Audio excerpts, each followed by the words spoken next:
O Caio tem para a gente uma apuração importante, a gente vai detalhar aí as manifestações, né? O ambiente para as manifestações de 7 de setembro, quanto elas podem ser determinantes, então, para o arrefecimento, podemos dizer assim, né, Caio, da crise?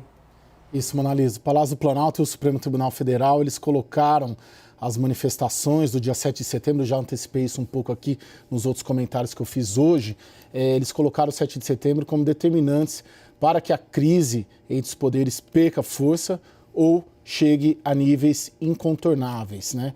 O novo encontro entre os chefes de poderes, já falei isso aqui também, por exemplo, que vem sendo articulado pela ala política do governo e pelo presidente do Senado, Rodrigo Pacheco, está suspenso e depende sim do que vai acontecer no dia 7 de setembro. Né? No Palácio do Planalto, a expectativa é de que ela será, segundo um interlocutor privilegiado do presidente Jair Bolsonaro, é que o 7 de setembro será grande e justamente por isso com consequências imprevisíveis. Né?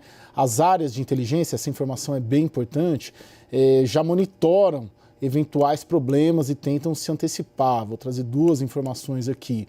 Uma que chegou ao governo é de uma possível migração de grupos de direita no dia da manifestação aqui na Esplanada para a Embaixada da China em Brasília. Isso já aconteceu em outras ocasiões. Agora, olhando sobre outra ótica, também tem sido trabalhado dentro do governo a possibilidade de infiltrados anti-bolsonaristas para criarem conflitos com apoiadores de presidente. Então, nas duas frentes aqui, à esquerda e à direita. E também as áreas de inteligência estão avaliando a presença de grupos mais radicais, né? Isso tem exigido mais atenção dos órgãos de inteligência, mas, pelo menos até agora, mais por comportamentos individuais. Até lá, o que acontece? O presidente da República tem sido orientado a arrefecer, né?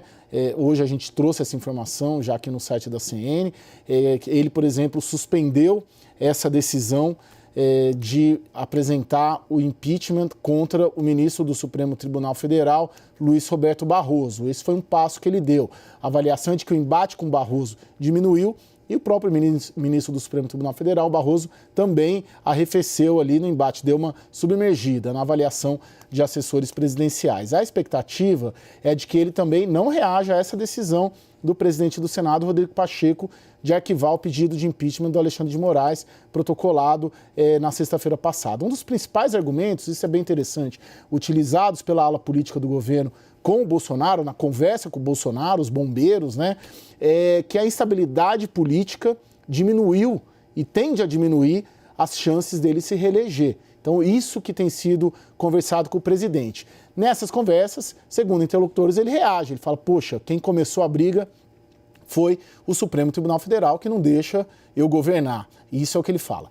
Vamos lá para o Supremo Tribunal Federal. Eles também colocam o 7 de setembro como crucial para um retorno do diálogo, né? A avaliação é que se as manifestações forem pacíficas e não resultarem em atos de beligerância contra a corte, tanto no discurso quanto em ameaças aqui à sua sede, aqui na Esplanada, na Praça dos Três Poderes, estará dado o passo para uma retomada do diálogo. Até lá, contudo, as conversas com Bolsonaro estão suspensas. Monalisa. Muito importante essa apuração toda, que aprecia, então, todos os lados, Caio, porque os próprios interlocutores ali do presidente, então, estão fazendo a ressalva de que esse acirramento resulta numa perda, vamos dizer assim, de resultado político, de engajamento político, até de adesão e, claro, nenhum político quer isso.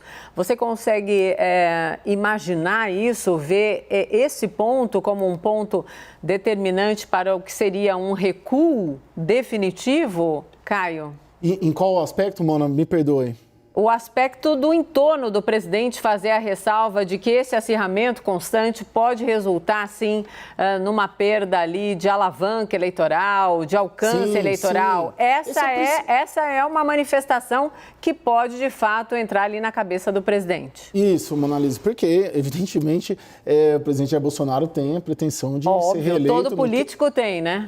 Ele não quer entrar para a história como o primeiro presidente da República a não ser reeleito desde que a reeleição foi introduzida aqui no nosso sistema eleitoral. Esse tem sido o principal instrumento, porque Nessa semana passada principalmente, a retrasada também, a instabilidade política começou a afetar a expectativa econômica, né? Exato. O governo, eu já falei isso aqui várias vezes no Expresso, quando a gente conversa, né, Mona Lisa? A expectativa do arrefecimento da pandemia e da retomada da economia, o arrefecimento da pandemia e a retomada da economia era e é ainda a principal aposta do Palácio do Planalto do presidente Jair Bolsonaro para ele se reeleger, recuperar popularidade, diminuir os índices altíssimos, na faixa de 60% de rejeição. Então, o governo aposta muito na economia. Só que o que aconteceu? A crise e a instabilidade política começou a afetar a expectativa econômica, né? A gente vê aí inflação, a gente vê emprego, a gente vê investimento, a gente vê mercado. Então isso começou a afetar. E esse argumento todo, esse pacote tem sido apresentado para o presidente Jair Bolsonaro, falando, vamos abaixar a bola, senão você será o maior prejudicado, correndo riscos reais de não se reeleger.